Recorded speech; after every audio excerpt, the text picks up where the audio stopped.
हाँ जी दोस्तों, amalgamation of companies आपके पास में है। इसमें हम आईसीएम मॉड्यूल डिस्कस करने स्टार्ट कर चुके थे। पिछले लेक्चर में इलस्ट्रेशन नंबर 1 भी हमने कंप्लीट कर दिया और प्रोवाइड भी कर दिया आपके पास में। जो भी हम वीडियोस प्रोवाइड कर रहे हैं आईसीएम मॉड्यूल बैच के अंदर, उसे एक प्लेलिस्ट में ऐड कर रहे हैं आपके पास में। और प्लेलिस्ट की लिंक वीडियो की डिस्क्रिप्शन में मिल जाएंगी, तो वहाँ पे आप लिंक पे क्लिक करेंगे तो प्लेलिस्ट में पहुँच जाएंगे। तो जो भी क्वेश्चन, प्रैक्टिकल क्वेश्चन हो, इलस्ट्रेशन हो, प्रॉब्लम है, आप वहाँ जाके वीडियो देख सकते हैं। ठीक है, सारे चैप्टर्स प्रोवाइड है। इवन मैंने प्लेलिस्ट के ऊपर, आप हेडिंग में देखेंगे, प्लेलिस्ट पे जैसे ही जाएंगे तो ऊपर जो हेडिंग है वहाँ पे प्लेलिस्ट की डिस्क्रिप्शन होती है, वहाँ पे मैंने इंडेक्स प्रोवाइड कर रखे हैं कि किस तरीके से हम चैप्टर के वीडियोस प्रोवाइड कर चुके हैं। तो वो इंडेक्स को देख के भी आप जो है लेक्चर को फाइंड आउट कर सकते हैं, पर्टिकुलर चैप्टर को फाइंड आउट कर सकते हैं। ठीक है, जैसे कि सबसे पहले अगर कैश फ्लो स्टेटमेंट हमने प्रोवाइड किया इसे मॉड्यूल, तो इंडेक्स में सबसे पहले कैश फ्लो स्टेटमेंट लिखा होगा। उसके बाद बाईबैक है तो बाईबैक हमने लिखा होगा। उसके बाद मान लीजिए आपके पास में कंसोलिडेशन है तो कंसोलिडेशन लिखा होगा। तो इंडेक्स प्रोवाइड कर रखा है, तो आपको अंदाज़ा मिल जाएगा बेसिकली कि किस तरीके से चैप्टर आपके पास में घूमते रहेंगे। ठीक है, चलिए, तो अमलगमेशन ऑफ कंपनी में आपके पास में इलस्ट्रेशन नंबर 1 हम ऑलरेडी डिस्कस कर चुके थे अपने लास्ट लेक्चर के अंदर। ठीक है, अब इलस्ट्रेशन नंबर 2 पे आइए। इलस्ट्रेशन नंबर 2 क्या कहता है? कहता है इलस्ट्रेशन नंबर 2 आपके पास में कि balance sheet of A limited आपको गिवन है। ए लिमिटेड की बैलेंस शीट आपको गिवन है। ठीक है, कोई दिक्कत नहीं है। इक्विटी एंड लाइबिलिटी में आपको सारी चीज़ें गिवन है। शेयर होल्डर फंड में कैपिटल कितना है, रिजर्व कितना है, सारी चीज़ें आपके पास में। ठीक है, नॉन करंट, करंट लाइबिलिटी आपके पास में, असेट भी गिवन है, non current asset, current asset वगैरह। ठीक है, नोट्स टू द अकाउंट में डिटेल चीज़ें गिवन है। नीचे एडिशनल इन्फॉर्मेशन गिवन है जो हमारे लिए सबसे पहले पढ़नी होती है किसी भी क्वेश्चन हो। ठीक है, कहता है कि बी लिमिटेड एग्री करते हैं कि टू टेक ओवर करेंगे asset and liability on the following terms. ठीक है, ए लिमिटेड की इन्फॉर्मेशन है। ठीक है, और टेक ओवर कौन कर रहा है सर? बी लिमिटेड यहाँ पे एग्री कर रहा है, मतलब कि बी लिमिटेड टेक ओवर कर रहा है, सीधी सी बात है। तो बी लिमिटेड एग्री है कि वो टेक ओवर कर लेंगे आपके पास में। और टेक ओवर करने के लिए कुछ टर्म्स यहाँ पे डिसाइड करी गई जो आपको एडिशनल इन्फॉर्मेशन के फॉर्म में गिवन है। सबसे पहले कहता है कि आपके पास में यहाँ पे डिस्चार्ज कर देंगे 15% डिबेंचर्स एट अ प्रीमियम 10% के हिसाब से। ठीक है, तो जो भी आपके पास में डिबेंचर्स, आपको डिबेंचर्स दिख रहे होंगे यहाँ पे, कहते हैं 15% डिबेंचर्स है। ठीक है, कंपनी के पास, ये जो भी कंपनी है, कौन है? ए लिमिटेड, उनके पास 15% डिबेंचर है। उसको डिस्चार्ज करने के लिए कहता है कि जो भी अमाउंट है उसमें 10% एक्स्ट्रा पेमेंट करेंगे प्रीमियम के हिसाब से। प्रीमियम 10% प्रीमियम के हिसाब से पेमेंट करेंगे और आपके पास में इसके बदले नए डिबेंचर्स इशू करेंगे जो कि 10% प्रीमियम के हिसाब से होंगे। कहते हैं 15% डिबेंचर के बदले 15% डिबेंचर ही प्रोवाइड करेंगे, क्योंकि इंटरेस्ट तो 15% के हिसाब से पे करेंगे, लेकिन उसकी वैल्यू 10% प्रीमियम के हिसाब से होगी। तो कहते हैं कि सर 7 आपके पास में, ये जो 700 आपके पास में दिख रहा है, मतलब कि 7 लाख आपके पास में, लेकिन मैं 700 ही बोल रहा हूँ। ठीक है, कहते हैं 700 जो आपको दिख रहा है ये कैंसिल हो जाएंगे ऑब्वियसली, क्योंकि कंपनी अब्जॉर्ब हो चुकी है। इसके बदले आपको 15% वाले डिबेंचर मिलेंगे, लेकिन 10% प्रीमियम के हिसाब से। तो प्लस 10% कर देना, जो नए डिबेंचर मिलेंगे वो आपके पास में 700 प्लस 10%। ठीक है, 770 मतलब कि 770 के हिसाब से मिलेंगे सर जी, 770 के हिसाब से मिलेंगे। ठीक है, आगे बढ़ते हैं। इसके बाद कहता है कि सर प्रॉपर्टी प्लांट इक्विपमेंट आपके पास में है, कहता है उसकी वैल्यू जो है 10% अबोव द बुक वैल्यू लेनी है, जबकि इन्वेस्टमेंट एट अ पार है, मतलब कि इन्वेस्टमेंट की वैल्यू तो वही रहेगी, उसमें कोई दिक्कत नहीं है। तो इन्वेस्टमेंट जो आपको 600 में दिख रहा है वो तो रहने दीजिए, कोई दिक्कत नहीं है। प्रॉपर्टी प्लांट इक्विपमेंट को ढूंढिए, उसकी वैल्यू को 10% से बढ़ाना है। कहता है ये रहा प्रॉपर्टी प्लांट इक्विपमेंट, जिसमें लैंड और बिल्डिंग है कि आपके पास में है। कहता है 3250। ठीक है, 3250 का मतलब सर इन 1000 अमाउंट है, मतलब कि 32,50,000। ठीक है, 32,50,000। ठीक है सर, इसको 10% से इंक्रीज कर दो, क्योंकि इसके बदले हम पेमेंट कितना करेंगे सर? प्लस 10% के हिसाब से पेमेंट करेंगे। ठीक है, बहुत बढ़िया। तो 10% इंक्रीज कर दो, 3,250 प्लस 10% आपके पास में, और ये आपके पास में आ जाएगा 3,575।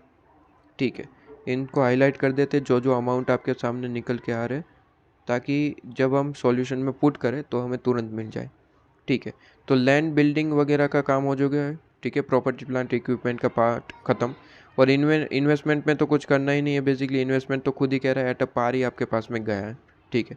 तो इन्वेस्टमेंट में भी कोई दिक्कत नहीं, इन्वेस्टमेंट भी वही चीज़ पे है, जितना वैल्यू है उसी वैल्यू पे जाएगा। कहते हैं करंट असेट जो आपको दिख रहा है वो एट ए डिस्काउंट लिए जाएंगे, ठीक है, एट ए डिस्काउंट 10%, तो 10% लेस करना पड़ेगा। और current liability at a book value, मतलब कि करंट लाइबिलिटी जो वैल्यू है उसी वैल्यू पे जाएगा, ठीक है। तो चेंजेस करंट लाइबिलिटी में नहीं है, लेकिन करंट असेट में आपके पास में चेंजेस है। तो करंट असेट एक बार देख लो कितना है। कहता है करंट असेट में आपके पास में टोटल आपके पास में इन्वेंट्री, ट्रेड रिसीवेबल, कैश, आपके cash equivalent, total current asset कितना है सर? 4350। 4350 का मतलब सर 43,50,000, ठीक है। कहता है कि सर 4350 है ना, उसमें से 10% डिस्काउंट, मतलब कि 10% लेस कर दो, जो भी अमाउंट आएगा उस वैल्यू पे जाएगा सर, ठीक है, उस वैल्यू पे जाएगा। तो 4350 माइनस 10% आपके पास में, तो कहता है 3915 पे ये आपके पास में जाएगा करंट असेट, ठीक है। तो ये आपके पास में डिसाइडेड अमाउंट है, ठीक है। इसके बाद क्या कहता है? इसके बाद कहता है आपके पास में प्रेफरेंस शेयर की बात कर रहा है, ठीक है। कहता है प्रेफरेंस शेयर जिसका डिस्चार्ज होंगे प्रीमियम पे, 10% प्रीमियम पे, और उसके बदले हम 15% वाले प्रेफरेंस शेयर इशू करेंगे। जो इशू करेंगे वो 10% प्रीमियम के हिसाब से होंगे, ये भूलना नहीं, ठीक है। तो अभी प्रेफरेंस शेयर है कितने परसेंट वाले? कहता है 14% वाले हैं।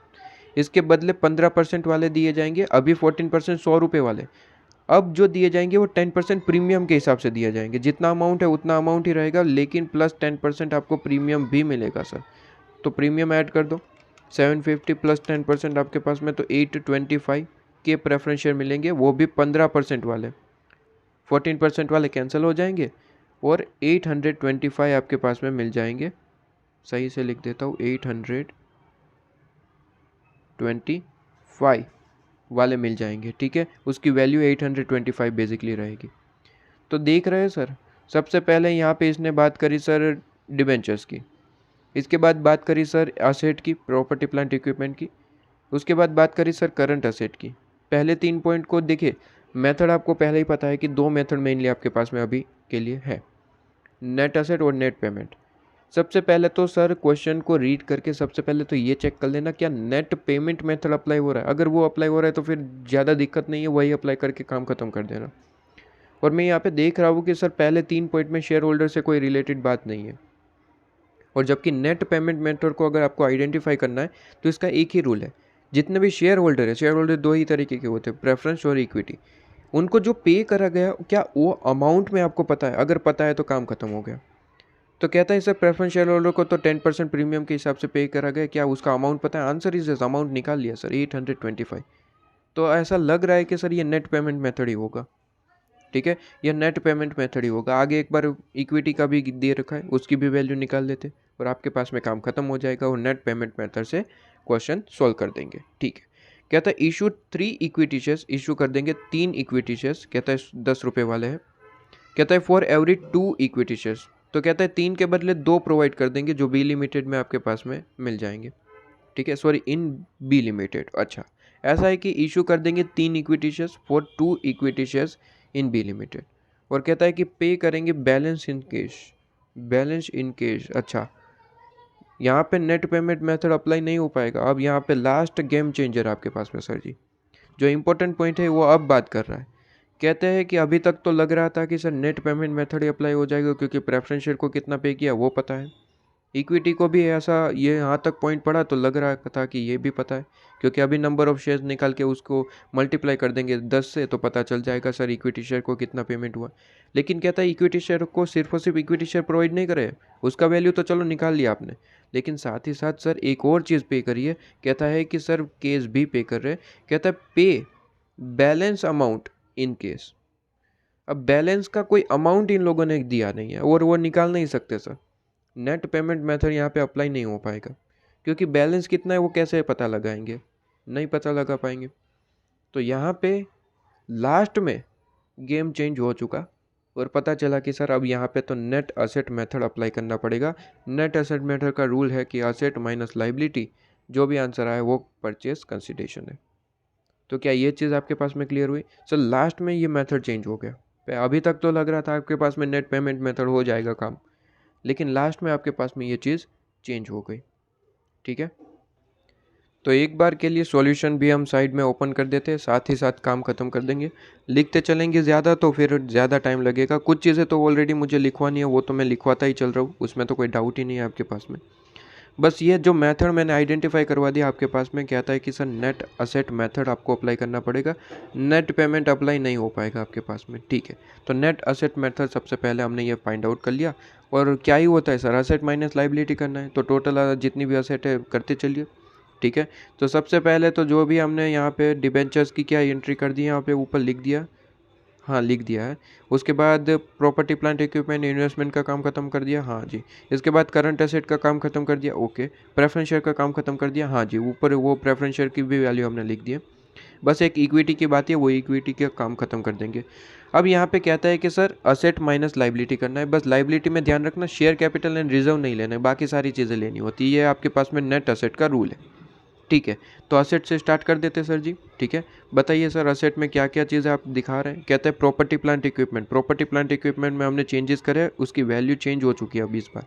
कहते हैं कि 10% और ज़्यादा पे करेंगे आपके पास में। ठीक है, तो उसकी वैल्यू 770 थी, तो 770 आपके पास में लेंगे। यहाँ पे 770 दिख रहा है, क्लियर है ये आपके पास में। अच्छा, प्रॉपर्टी प्लांट इक्विपमेंट ये आपके पास में, अच्छा नीचे वैल्यू है, सॉरी ये डिबेंचर की वैल्यू ले लिया क्या, और डिबेंचर पे ही क्लिक कर दिया। ठीक है, गलती से यहाँ पे प्रॉपर्टी प्लांट इक्विपमेंट की वैल्यू तो यहाँ पे है 3575, ये रही। ठीक है, 3575, ठीक है। पहले असेट की काम कर रहे हैं, उसके बाद लाइबिलिटी माइनस करेंगे, ओके सर। तो ये चीज़ आपके पास में क्लियर। इसके बाद असेट में क्या है और चीज़ है, कहता है करंट असेट आपके पास में नॉन करंट असेट है। नॉन करंट असेट में तो कोई चेंजेस नहीं किया, तो वैसा का वैसा ही रहेगा। ठीक है, 600 आपके पास में, और ये जान रहे सर इन लाख रुपीज़ है, ये तो भूलना ही नहीं है। तो ये जो ऊपर आप यहाँ पे इन 1000 रुपीज़, ये तो ज़रूर लिख देना। ठीक है, चलिए ये चीज़ भी आपके पास में क्लियर है। इसके बाद करंट असेट की बात करें तो सर करंट असेट में ऐसा है कि इंडिविजुअली है, लेकिन इसने खुद कह रखा है कि पूरी की पूरी करंट असेट को आपके पास में वैल्यू कर दी 10% लेस थे। तो जो 10% लेस है वही अमाउंट आपके पास में कंसिडर कर लिया जाएगा, ऑब्वियसली वही चीज़ है आपके पास में। करंट असेट में क्या है, करंट असेट में, अच्छा यहाँ पे तो ये पूरी असेट का टोटल गिवन था, मैंने यहाँ पे गलती से करंट असेट में कंसेप्ट सही था, मैंने गलती से ये करंट असेट का टोटल मान लिया। करंट असेट का टोटल में से 10% माइनस करना है, ये तो टोटल असेट का है। ये एक बार के लिए यहाँ पे हमने गलती कर दी थी। करंट असेट का टोटल कितना हो रहा है 500, 500 में से 10% लेस करना था। ठीक है, करंट असेट 10% लेस पे जाने वाला था, ये आपको पता है 450 यहाँ पे आएगा। गलती से हमने टोटल असेट, ये टोटल असेट है वो मैंने देखा ही नहीं आपके पास में, मुझे लगा करंट असेट का टोटल गिवन है। ठीक है, गलती ना हो पाए इस तरीके की। ठीक है, 450 आपके पास में गिवन है। ठीक है, 450 आपके पास में, ये चीज़ भी कंप्लीट हो जाती है 450। ठीक है सर, 450 आपके पास में कंप्लीट। इसके अलावा कोई असेट नहीं, तो कोई असेट नहीं है, तो आपके पास में क्या हो जाएगा सर, टोटल असेट आपके पास में निकल आएगा। ठीक है, टोटल एसेट की वैल्यू निकल आएगी। इसके बाद इसमें से क्या करेंगे सर, माइनस करेंगे लाइबिलिटीज़। लाइबिलिटीज़ में शेयर कैपिटल रिजर्व मत लेना, बाकी की सारी चीज़ें आपके पास में आ जाएगी।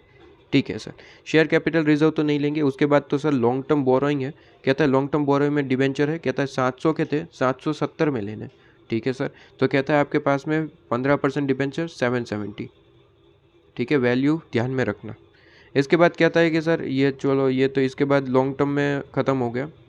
ठीक है, ये हो गया आपके पास में। करंट लाइबिलिटी में कहता है ट्रेड पेबल, क्या इसमें कोई चेंजेस करें, आंसर इज नो, तो वही रहेगा आपके पास में 500।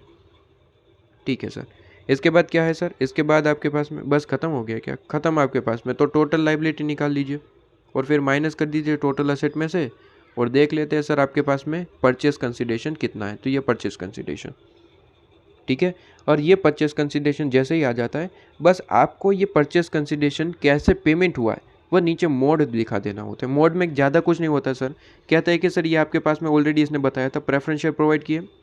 ठीक है, प्रेफरेंस प्रोवाइड करें, डिबेंचर ऊपर आपके पास में आ गया, तो डिबेंचर की बात खत्म हो गई। इक्विटी आपके पास में, और आपके पास में कैश। ठीक है, ये आपके पास में 3 चीज़ें प्रोवाइड करी। अब सीधी सी बात है, देखिए प्रेफरेंस शेयर का अमाउंट वैसे भी हमने निकाल रखा था कहीं ना कहीं। ठीक है, 825 आपके पास में। ठीक है सर, इक्विटी का अमाउंट नहीं निकाला क्या, अभी निकाल लेते हैं सर। कहता है कि सर आपके पास में क्या था, एग्जिस्टिंग नंबर ऑफ इक्विटी कितने हैं 7,000, 1,50,000 आपके पास में, 1,50,000 आपके पास। कहता है कि सर 2 शेयर्स के बदले 3 शेयर्स प्रोवाइड करे जाएंगे। 2 शेयर्स आपके पास में होंगे, ठीक है, जिस भी ये कंपनी की बात हो रही है, उसके बदले आपको 3 शेयर्स मिलेंगे।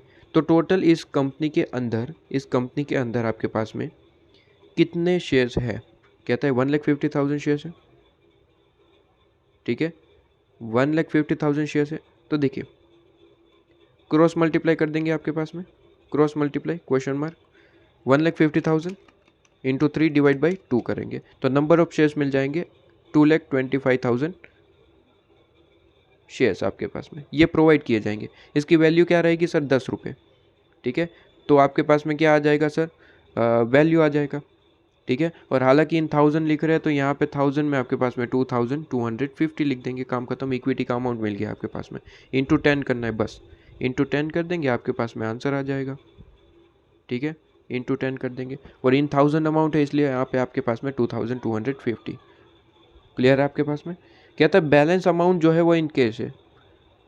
ये इसी के कारण जो है हम नेट पेमेंट अप्लाई नहीं कर पाए थे, लेकिन अब तो हमें पास में ये कौन सी मेथड से अप्लाई किया है सर? हमने तो नेट एसेट मेथड से अप्लाई किया, इसलिए परचेज कंसिडरेशन ऑलरेडी पता है तो टोटल यहाँ पे लिख दिया। सर बैलेंस कितना हुआ? बैलेंस आपके पास में क्या रहेगा सर? बैलेंस आपके पास में कैश रहेगा, ठीक है। तो आपके पास में बैलेंसिंग फिगर हमने निकाल लिया 280 आपके पास में, वो आपके पास में केस मान लिया जाएगा आपके पास में। क्लियर है? सिंपल सा पॉइंट था। तो ये इलस्ट्रेशन नंबर 2 भी आपके पास में कंप्लीट हो जाता है।